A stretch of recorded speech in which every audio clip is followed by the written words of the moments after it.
Hey, I'm Alex Radcliffe from Board Game Co. and today I'm doing a video of my top 10 gateway games of all time. Now, this video actually has 13 gateway games. The reason for that is because I had 10 and then I saw one more and I was like, I can make it 11. And then I saw one more and I was like, I could take one out or I could just make it 12. And then literally I sat down 2 minutes ago and I was like, there's one more, so we're going to make it 13. So my top 13 gateway games of all time, although the title will still say top 10, because those just search better in SEO, and then you could hear the whole rambling explanation of how we got to 13. It is what it is. Let's go ahead and dive into these, and I will say these are in no particular order. This is not ranked from, 13 down to 1. This is just 13 of my favorite gateway games of all time. Games that I highly recommend whenever someone asks me for a list of gateway games, these will almost always be in the cut, and one or two of these aren't even...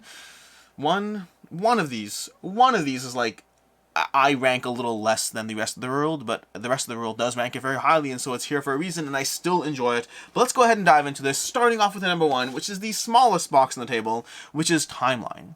Timeline is, let's take a step back before we talk about Timeline. Gateway games. What is a gateway game? If you don't know, if you're here, if you're new to the internet and new to the board game space, a gateway game is basically a game that is lighter in terms of the depth and the rules overhead as far as games that will give you a little easier time getting into, while giving you a compelling experience that gives you enough strategy to kind of give you a sense of what gaming can provide, while also not being so overwrought in the amount of strategy that it is intimidating in what it offers. That's the general category, which means all of these games, to a degree, are slightly lighter experiences. They have some degree of thinkiness going through it, but a little less than, your typical Vital Lacerda or, I don't know, what's the Mind Clash game or whatnot. And so, to that end, these are gateway games that for me have stood the test of time. The newest one, I think there's one from this past year, and I think it's even a 2019 title, I could be wrong, but most of these have been in my collection for quite some time. Most of these are games that I have recommended time and time again with good results, and I will continue to recommend them, going back to my number 1, number 13, which is Timeline. Timeline over here is from Asmodee and continues to get reprinted again and again, and this is a game which basically there's a card line. You have a row of cards that are going to be played out, and you're going to be adding cards to that row based on when you think an invention is. So you're going to take a card, maybe it's the toothbrush, and as the toothbrush was invented in 1492, which already is educational. I don't know if it's 1492, but it's earlier than I thought. I remember that. And you put it into the row, and then I have a selection of like 6 cards in front of me, and I'm like, you know what? I think the invention of the wheel was before the invention of the toothbrush, which is a good, reasonable guess. I flip the card over. Sure enough, it gives me the date. I'm right, and now we have 2 cards. The next person has to play a card, but now they have to play it to the front, to the end, or the end and the front, or whatever it is, or to the middle of those 2 cards. And as cards are added, the amount of precision needed to add the next card gets harder and harder, and when you do it correctly, you get rid of a card, and when you do it incorrectly, you have to take a new card, and it results in a game that is both compelling, it is educational, it plays quickly, it teaches quickly, it handles a variety of player counts. Timeline, to me, is one of my favorite gateway games that I recommend. If I was ranking this list in order of my best to worst or whatnot, this would be amongst the best. This is one of my almost always works gateway games. If you're looking for someone who's like, hey, you have this giant basement full of all these intimidating experiences, what's something you can recommend? I always will add Timeline to that list, and generally I hear back about just how good of an experience it was. My number 12 is one that is familiar to people in a whole different sense, which is the Unlock series of games. Now you could select the Exit series, you could select the Unlock series. For me, the Unlock is where it's at, and that's for a few reasons. First of all, one of the things I love about the Unlock series is I have these in my house all the time. And someone asks for a recommendation, I could literally be like, here you go, take this, go ahead, and I'll walk them through the tutorial, by the way. I'll pull up the tutorial, I will play the tutorial with them, and then I'll hand it them, and then have a good time, and then I get it back in a few months, and they ask me for recommendations for more games. That almost always happens, and the fact that Unlock is resettable means I can do that. With an Exit game, I would be a little less likely to do that.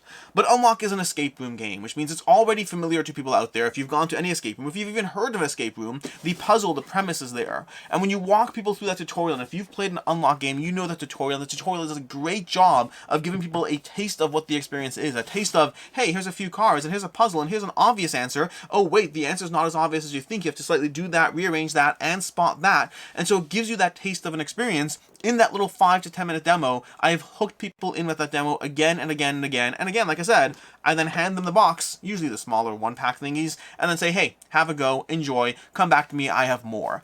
It gives people that taste, it gives people that experience. People are used to the idea of murder mystery games. They're used to, even nowadays, on Amazon, you can buy so many of these packs online that there's a ton of these kinds of experiences out there. And Unlock is one of my favorite, if not my favorite from that genre. And again, it hooks people. They know what an escape room is, and they're used to the idea, and so it easily pulls them in. Now, a somewhat more, no, I was going to say somewhat more recent, but I didn't want to pull out of order here. Let's go with probably the oldest game I have in my collection here, possibly my collection in general, let me clarify that. The oldest game in my collection based on the year printed, I think. If you ignore chess, I have chess in my collection somewhere. But we have Can't Stop. Can't Stop over here is a delightful game of pushing your luck. You're going to be rolling dice in this game, trying to climb up tracks. Now, the game is available on BGA if you haven't played it there, Board Game Arena. And if you haven't heard of Board Game Arena, I recommend trying games out on Board Game Arena. There's a great opportunity to get a sense or feel of how things play, or try experiences that aren't for you, or try experiences that you don't know if they're for you or not. Or if you are getting this video because your friend sent it to you because you said, hey, I want to know more about the hobby and all the great gateway games I can try.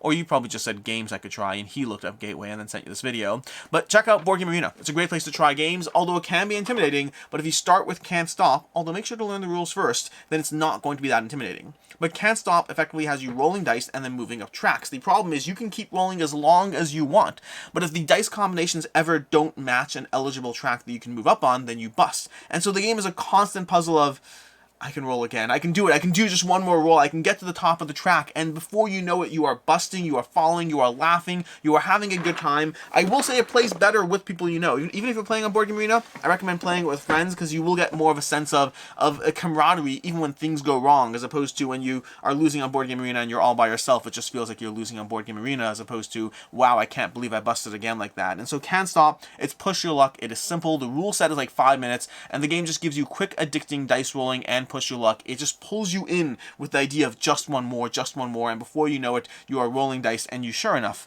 can't stop. From there, we have another game that's going to lean into that very light dice rolling vibe with Las Vegas. Las Vegas is a game that I adore. This game has been in my collection for a while. I have the expansion stuff. You don't need the expansion stuff. The expansion stuff is actually overwhelming if you're diving into this game for the first time. But the base game comes down to the idea that you have casinos set up on the table with different amounts of money on those casinos, and the players are rolling dice to try to win the money from those casinos. The problem is whenever you roll the dice, you're going to assign one number to this respective casino, trying to go ahead and get the money from that casino or outbeat the other players, out whatever the other players at the casino.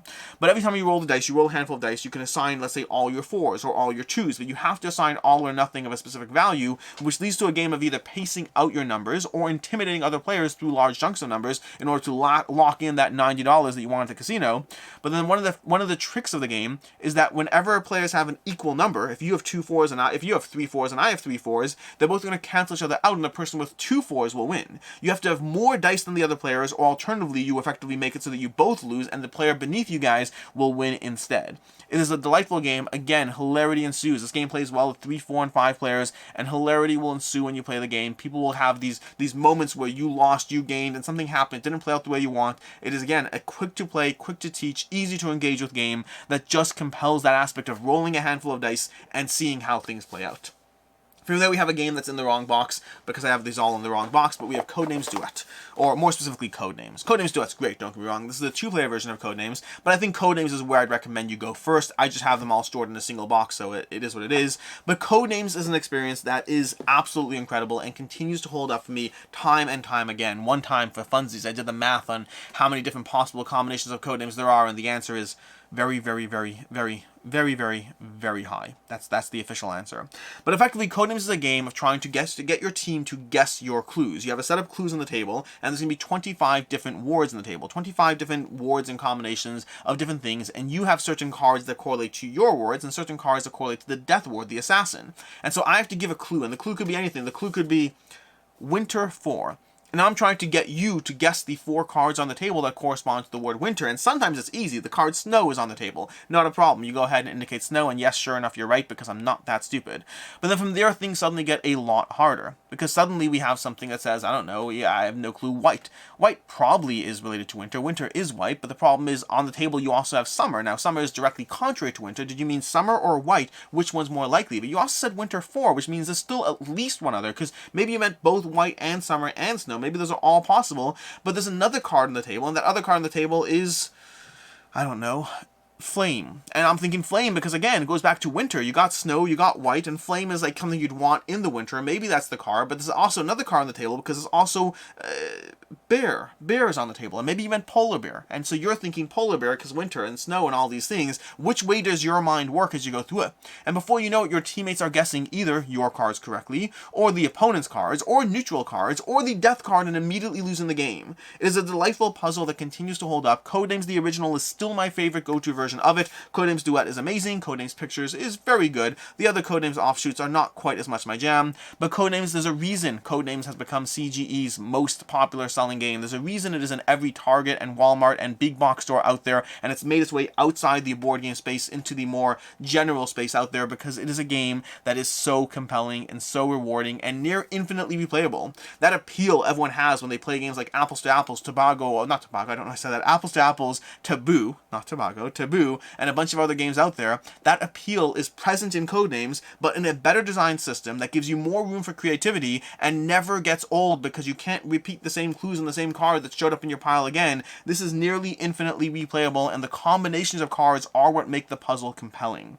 I think Codenames is fantastic. It is absolutely one of the best games on this list, and you probably have heard of it already, because if you haven't, you should go out and get this. Again, get the regular Codenames version. You're going to need at least 4 players on the table. You'll have a great team game. From there, once you get used to that, Codenames Duet is phenomenally well done and really gives you a good 2-player experience, but it's not where I would recommend you start the series. From there, we have one of my newer ones over here, which is Canvas. Canvas is a game of crafting art. In theory, and you can play it that way. It's not the way I play it. I try to play it to get as many points as possible, but you could play it both ways. You see, in the game Canvas, you're drafting cards from an open tableau, and you're taking these cards, paying resources for them if you need to, and those cards effectively are going to be these little overlay plastic sheets that go on top of one another, and when you have 3 of them, you can combine them to make this art piece that looks beautiful, because there's acrylic sheets with different pieces on them, so they overlay beautifully, they create a nice thing, you slot into a frame, and you have a beautiful looking card that you've created. Like using this picture, you'd have the background, and then you'd probably have, like, you know, her on this over here, and you'd have the background, you'd have her, you'd have the landscape, and you'd have the balloon. There you go. That's your canvas. You can't actually create this exact piece, but you can come close to it. But you basically create these overlaid sections that create a piece of art that looks beautiful. But also, each overlay section also has a point scoring combination on it, and the way you try to be mindful of how you build your card and the various symbols on them combined with the goals on the table are going to define how and what you do. Which means this game can be played on multiple levels as you go through it. It can be played both for the sheer fun of creating a nice piece of art in whatever sense you're going through, or it can be played strategically, trying to accomplish the various goals and get as many points as possible. And the fact that the game works on multiple levels is part of the charm and the compelling aspect of Canvas, and it's one that, again, I've recommended to people, and they just have a good time. They have a good time playing with people who are trying to play a strategy and to get points, and they have a good time with people who just want to create the coolest looking thing. The game has a toy factor combined with an actual gameplay mechanic that ultimately make Canvas one of the better gateway games in my collection. And speaking of games that work on multiple levels, we also have Parks. Now, I almost took Acropolis for this list, by the way. Acropolis was one of the games that I did cut from this list, and that's a game that works on multiple levels for different reasons, which you'd understand if you played Acropolis. Ultimately, Acropolis did not make the cut because I had a few other games I thought were better in the same genre. But, that said, speaking of games that work on multiple levels, we have Parks. Parks, similarly to Canvas, is a game that you can play on the lighter sense of progression as you wander around a path, collecting beautiful pieces of art, and trading resources in to get those pieces of art. Now, there is more strategy even on that lower level of the game, but the game gets further depth is added to it when you start playing it competitively, when you start playing it mean. That's not the way I'd recommend playing it if you're playing on that gateway level. Play it on that lighter, accessible, you know, you're going on a journey, you're walking along a path, you're collecting resources, you're taking photos of things, you're cashing things in. When you get to the end of the trail, you visit the location, you trade in your resources, you get the cards you need. All things are good there. It's a simple, light progression game. Part of the reason that, to me, it's in one of my favorite gateway games is because once you're done playing it that way, you can start getting better at Parks. You can start getting better at that progression. You can start getting a little bit more selective about what you do, how you do it, a little meaner about the choices you make as you wander along the path. Overall, Parks is a very compelling game. I still haven't played the expansion. I need to play the expansion, but it's just a delightful puzzle that is charming to go through, delightfully endearing, and works as a lighter gateway game and as a meaner, heavier strategy game too. From there, we have one that I have played a lot. In fact, I think I've played more games of this game than any other game in my collection, and that's My City. You see, My City, by default, comes as a 24-game campaign. That's what it is. It's 24 games, and if you're like, how is that a gateway game? Well, hand it to your friends and let them find out. You see, My City gives you, but again, 24 plays per game, and each play is roughly around half an hour long, which means usually you'll knock out 3 or 4 in a single night, 6 game nights later, and you are done. You can play this as a 2-player game, you can play this as a 3-player game, or a 4-player game. Fun fact, if you play as a 2-player game, you can get 48 games out of it because you can play it twice. Speaking of which, it's worth mentioning, this does have a degree of legacy to it, which is once once you're done with your 24 games, or 48 if you're playing a 2-player, then you kind of need to get a new box or play on the infinitely replayable mode, and I wouldn't recommend the infinitely replayable mode because I just don't think that's actually going to happen. But past that, the general idea of the game is it's a polyomino placement game. It's a game where you're placing polyominoes onto your board in order to just match whatever goal is currently in play. And that goal will change because across the 24 scenarios, nearly every single scenario adds a small rules addition or rules tweak. You are very rarely ever playing the exact same set of rules twice. You often have small changes. You're adding this tile, you're adding that tile. I'm going to save the spoilers. You're adding these stickers to the board. You're adding these extra things. There's all these things that are added to the game that give you a sense of progression, but at its core, My City is a very light polyomino game that even as it adds complexity, it doesn't add so much complexity that it's overwhelming. It adds a journey that you're going through, a sense of progression as you go through this game. This is one of those games that I would absolutely recommend as a gateway legacy game, which normally I wouldn't otherwise recommend that genre because those two things are kind of counter. You don't want to hand someone say, hey, this welcoming world of board gaming, also you have to play this game 24 times to finish it. That usually doesn't work. But if you tell them, hey, play this game twice, and if you like it, you can keep going because there is a sense of progression and unlock, and it's very compelling and very endearing, tell them that and see how far they get, because I'm betting they'll get further than you think.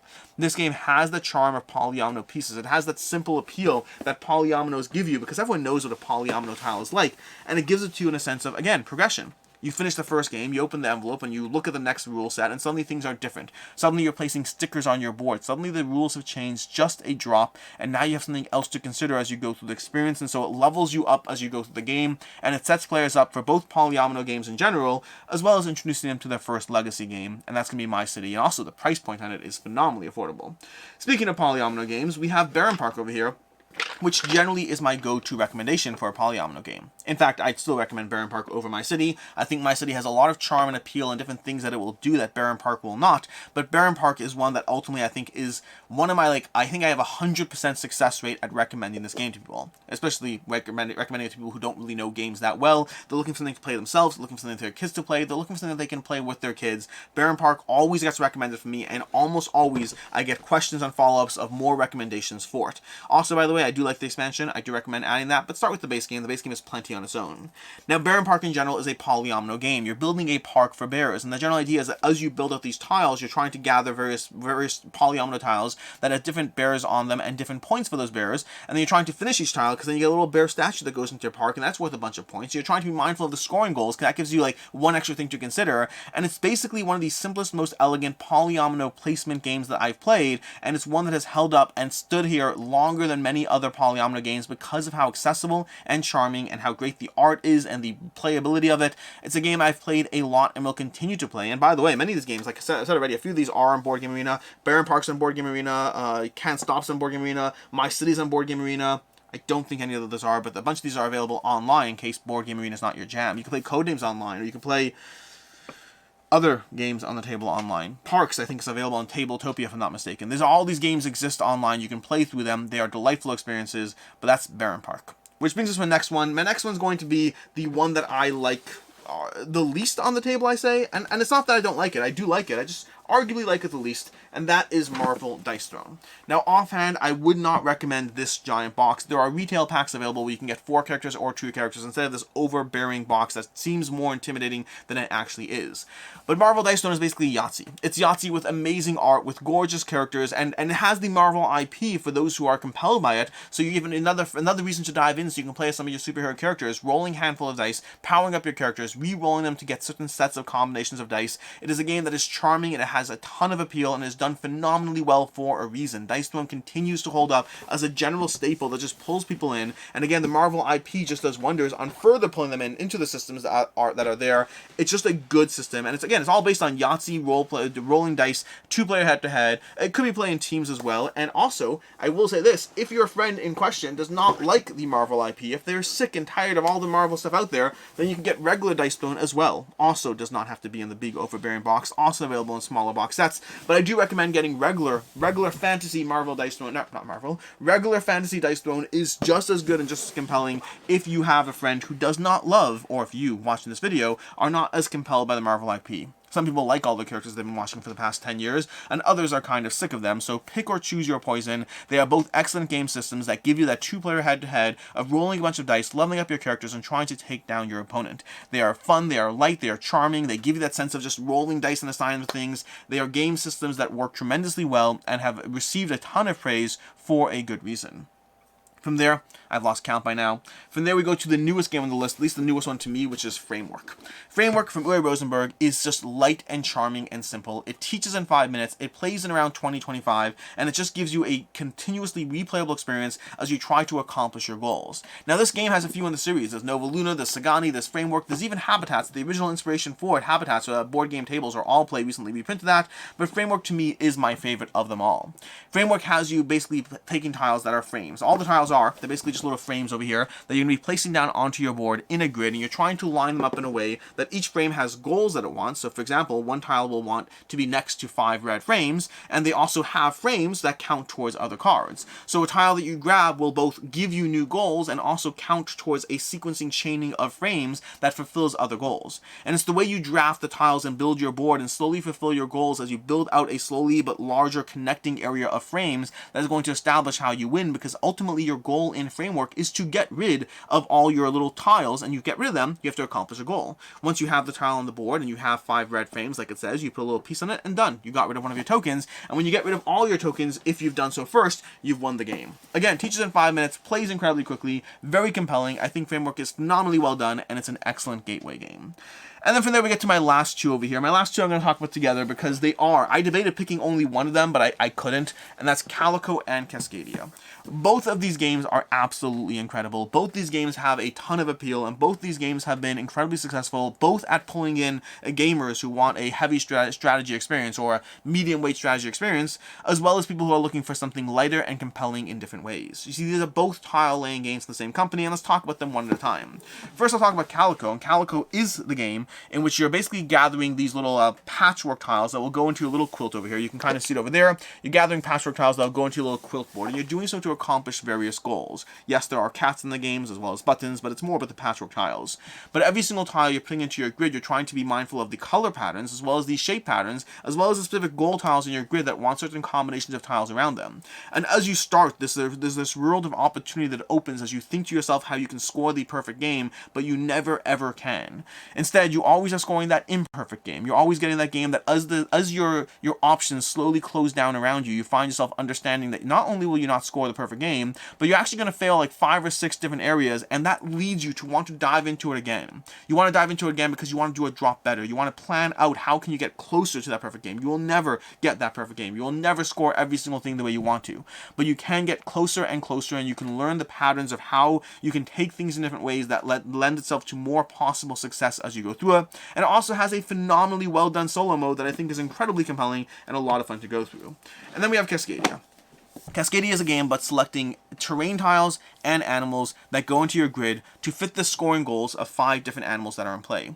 You have 5 different animal cards in play, and while the animals are always the same, the cards that you have for them, the scoring cards are a little different, resulting in slightly different configurations and combinations of how you want to place your animals. What you're trying to do is you gather them and place them into a tableau that you're slowly going to build and expand upon as you go through the game.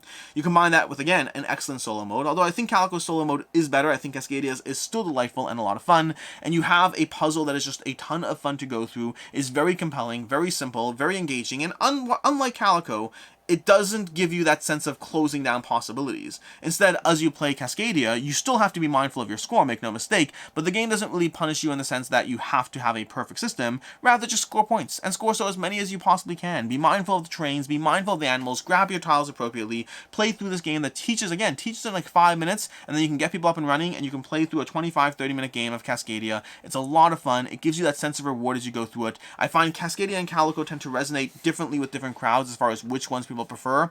I love them both. I prefer the solo mode of Calico, and I prefer the general gameplay of Cascadia, and I think they are both phenomenal games that hold their own with your regular board game audience, as well as being phenomenal gateway games that you can recommend to anyone. They can dive into it, have a good time, and then start to ask you what comes next. And that's my list of 13 gateway games. 13 because When I had 10, I then had an 11th and a 12th and a 13th. And I can keep going. There are so many phenomenal games out there, but this selection on the table, if you recommend this to people who don't play games or don't play games that much, any of these games are likely to be a decent hit with them. Or alternatively, not all games are for everyone. Not gaming in general does not have to be for everyone. There will be people who just don't want to sit down at a table and play a game, and that's okay too. But if you have someone who shows interest, if you have someone who's interested in the hobby and they want to know a bit more, and they want to find games that are likely to pull them further into the hobby as opposed to pushing them further away, then any of these 13 games are a great starting point. Although personally, I'd probably start with Timeline, Barenpark, and Codenames as go-to recommendations from this list that have not let me down. Until next time, I'm Alex Radcliffe from Board Game Co. Let me know in the comments down below which perfect pick has worked for you. What game have you recommended that continues to work for everyone you recommend it to, and you swear by it as a gateway game that works and pulls people in? Let me know in the comments down below, and until next time, I hope you have a good one.